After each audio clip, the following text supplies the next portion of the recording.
हाशिम साहब, मैं जानता हूँ, इसमें कोई शक नहीं कि बेटी को हवालात में छोड़कर जाना वाकई बहुत मुश्किल काम है।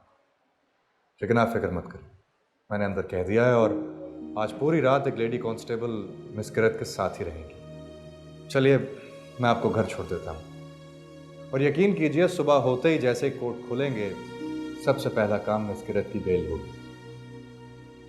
हाँ, आपका बहुत शुक्रिया सर। खुदा न खास्ता अगर बच्चा ना मिला तो हमें काफ़ी टफ टाइम दे सकते हैं। खैर एनीवेज,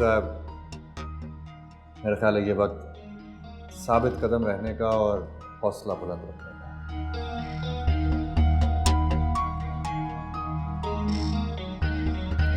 आइए, चलिए मेरे साथ प्लीज़।